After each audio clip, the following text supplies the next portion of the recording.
Frères et sœurs, amis de la prière, aujourd'hui nous sommes le jeudi 30 avril 2020.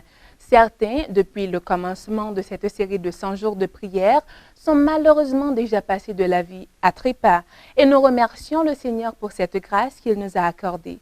Et c'est déjà le titre de la méditation pour aujourd'hui, Prions pour sa grâce. Je vous invite donc à ouvrir votre Bible et à lire avec moi dans le livre de 2 Corinthiens, le chapitre 12, les versets 9 et 10. Il est dit ceci, « Et il m'a dit, ma grâce te suffit, car ma puissance s'accomplit dans la faiblesse. Ainsi, je me montrerai plus volontiers fier de mes faiblesses afin que la puissance du Christ repose sur moi. C'est pourquoi je me plais dans les faiblesses, dans les insultes, dans les détresses, dans les persécutions et dans les angoisses pour Christ, car quand je suis faible, je suis fort. » Dieu est prêt à faire de grandes choses pour ses enfants. Il viendra infailliblement au secours de ceux qui s'abandonnent entièrement à lui et lui obéissent.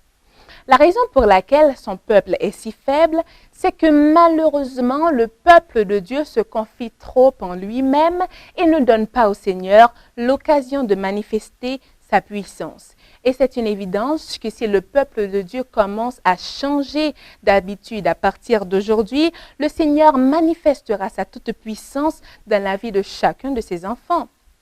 En réfléchissant à Hébreux 4, verset 12, comment est-ce que vous voyez la parole de Dieu transpercer votre vie? Avez-vous déjà eu le sentiment de vous sentir condamné par quelque chose que vous avez récemment lu? Avez-vous agi par conviction ou avez-vous tout simplement repoussé la puissance ou les incitations du Saint-Esprit? Partagez donc vos pensées avec quelqu'un. Ensuite, priez pour que nous, en tant que peuple de Dieu, non seulement nous ayons le désir d'entendre la parole, mais que nous ayons la volonté de pouvoir vivre selon la sainte parole de Dieu.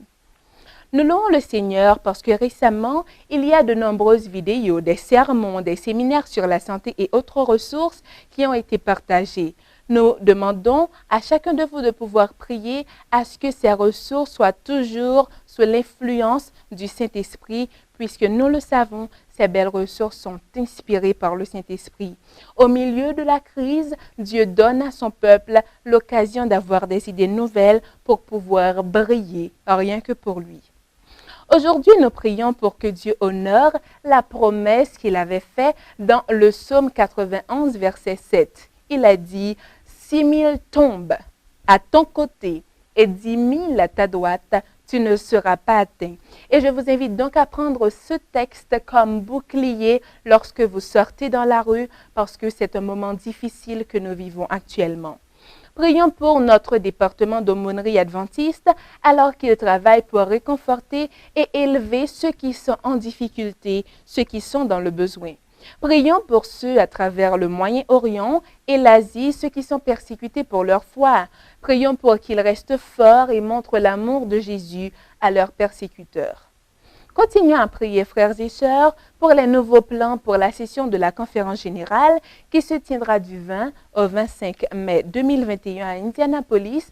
Prions pour que la session soit remplie de puissance et de plans spirituels axés sur la mission et que le Saint-Esprit soit en plein contrôle.